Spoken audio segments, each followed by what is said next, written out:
મેં મારો ભાઈ ગુલાબના ગોટા જેવો હાથ વચ્ચે મેકીને જતો રહ્યો.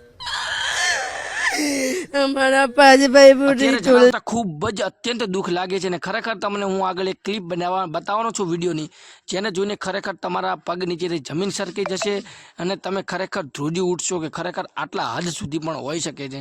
આપણે બધાને ખબર છે કે કાલે એટલે કે ભાઈ એક દુર્ઘટના આપણા ભારતની અંદર ગુજરાતની અંદર ઘટી હતી. અમદાવાદથી જે આપણો ઇન્ડિયાનું પ્લેન ક્રેશ થઈ ગયું છે, આપણે બધાને ખબર છે, જેની અંદર આપણા માનનીય પૂર્વ મુખ્યમંત્રી શ્રી વિજય રૂપાણીનું પણ નિધન થયું છે. તો સૌથી પહેલાં એમની દિવ્ય આત્માને શાંતિ આપે. જેટલા પણ લોકો તેમાં મૃત્યુગ્રસ્ત થયા છે તેમને તમામ પરિવાર તેમનું દુઃખ સહન કરવાની શક્તિ આપે. પરંતુ તેની વચ્ચે અત્યારે ખરેખર એક એવી ક્લિપ વાયરલ થઈ છે ને, જેને ખરેખર હું તમને આગળ બતાવું છું. એને જોઈને ખરેખર તમારા રૂવાડા ઊભા થઈ જશે. જે તેના ભાઈ માટે વિલાપ કરી રહી છે ને, જે એની બહેન હોય છે, તે ખરેખર એનો વિલાપ જોઈને આપણને પણ લાગે, ખરેખર દુઃખ લાગે, આપણને પણ રડવું આવી જાય એવી ભાઈ ક્લિપ અત્યારે વાયરલ થઈ છે અને જેને જોઈને આપણા ખરેખર રૂવાડા ઊભા થઈ જવાના છે મિત્રો. અને આવું ભગવાન શા માટે કરે છે ખબર નહીં.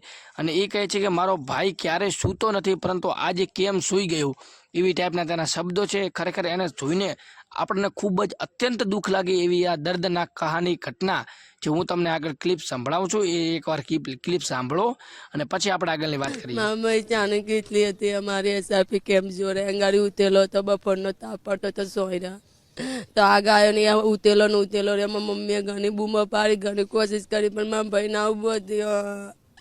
મારી મમ્મી બચાવતા મોડું ભરી છું. મારી મમ્મી નું નાતી એવી દોડે. મારી મમ્મી ના દોરી હોત તો મારી મમ્મી ને અમે કોઈ દે.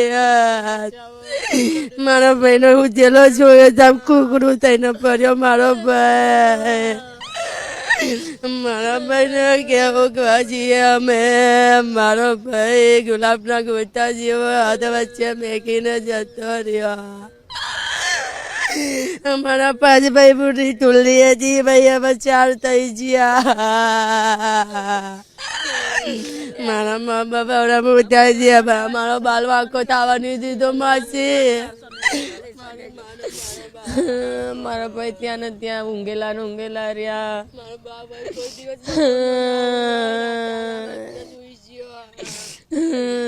જિંદગી મેં બપોરનો મારો ભાઈ કોઈ દાડો ના હોય.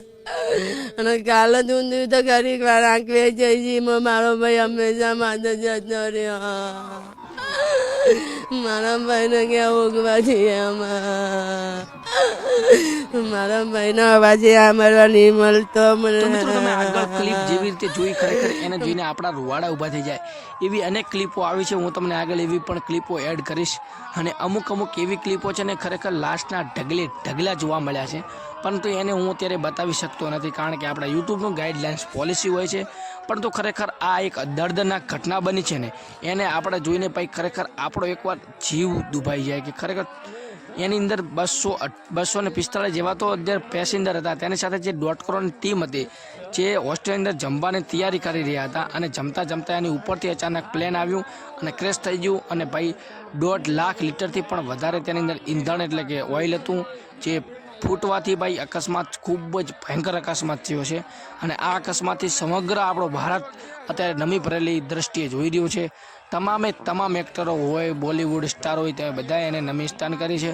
અને આપણા ખાસ નરેન્દ્રભાઈ મોદી જ્યારે અહીંયા આવ્યા ત્યારે તેમનું તમે માથું જોયું છે કે ઝૂકેલું છે. આમ તો આપણા નરેન્દ્રભાઈ મોદીનું ક્યારે પણ માથું ઝૂકેલું હોતું નથી, પરંતુ આવા કથિત દુર્ઘટનાના કારણે ભાઈ એમનું પણ માથું ઝૂકી ગયું છે. અને ભાઈ એની અંદર એક બ્લેક બોક્સ આવે છે, જેનું નામ તો બ્લેક બોક્સ છે, પરંતુ એ રેડ બોક્સ હોય છે. અને એના ઉપરથી આપણને બધું ખબર પડે. ગમે એવો ધમાકો થાય, પરંતુ એ બોક્સને કોઈ પણ કશું પણ થતું નથી, એવું એ સિક્યુરિટી સાથે બાંધેલું હોય છે. તો એ બોક્સ અત્યારે મળી ગયું છે. એના આધારે આપણને ખબર પડશે કે હકીકતમાં શું થયું. તો કાલે રિપોર્ટ આવી જશે. આ વિડીયોની અંદર હું તમને એમ નહીં કહું તમે આ વિડીયોને લાઇક કરો કે સબસ્ક્રાઈબ કરો, કંઈ કરવાની જરૂર નથી. કરો કે ના કરો તમારો પ્રોબ્લેમ છે, પરંતુ આ વિડીયોની નીચે ઓમ શાંતિ જરૂરથી લખજો, કારણ કે તેમના માતા પિતા જે આ દુઃખ સહન કરવાની શક્તિ આપે. અને આપણા પૂર્વ મુખ્યમંત્રી શ્રી ગુજરાતના વિજયભાઈ રૂપાણી પણ આ કથિત એક્સિડન્ટની અંદર મૃત્યુ પામેલા છે. તો તેમના પણ દિવ્ય આત્માને શાંતિ આપે, તેમને ભગવાન તેમની આ પરિસ્થિતિને સંભાળવાની કોશિશને તેમની શક્તિ આપે એવી ભગવાન આગળ પ્રાર્થના. બાકી એવા વિડીયો સામે આવ્યા છે અને ખરેખર 2 દિવસથી આપણને પણ રૂવાડા ઊભા કરી નાખે તેવી ઘટના સામે આવી છે. અને આ વિડીયો હું તમને આગળ એક બીજી પણ ક્લિપ બતાવું છું, એ જોઈને તમારા પણ વરે રૂવાડા ઊભા થઈ જવાના છે. અને અમુક એવી ક્લિપો પણ છે જેને જોઈને ખરેખર તમે કહેશો કે ખરેખર આવા હજી સુધી પણ થઈ શકે છે. અને એક તો આપણે બધાને ખબર છે કે આખા એક ચમત્કાર થયો છે ખરેખર તો, કે આખા આટલું બધું ક્રેશ થઈ ગયું, આટલો બધો ધમાકો થયો, તેની અંદર એક વ્યક્તિ ભાઈ બચી ગયો છે, જેને આપણે કહે છે કે રામ રાખે એને કોણ ચાખે. તો ખરેખર આ વાત અત્યારે સાબિત થઈ ગઈ છે. બાકી આ વિડીયોને એક લાઇક કરી ચેનલ સબસ્ક્રાઈબ કરી તો કરી શકો છો, કારણ કે આપણી ચેનલ પર આવા નવા વિડીયો આવશે. બાકી આજના વિડીયોને તો હું તમને ફોર્સ નહીં કરું, બાકી કોમેન્ટ જરૂરથી કરજો. તો જુઓ આગળનો વિડીયો.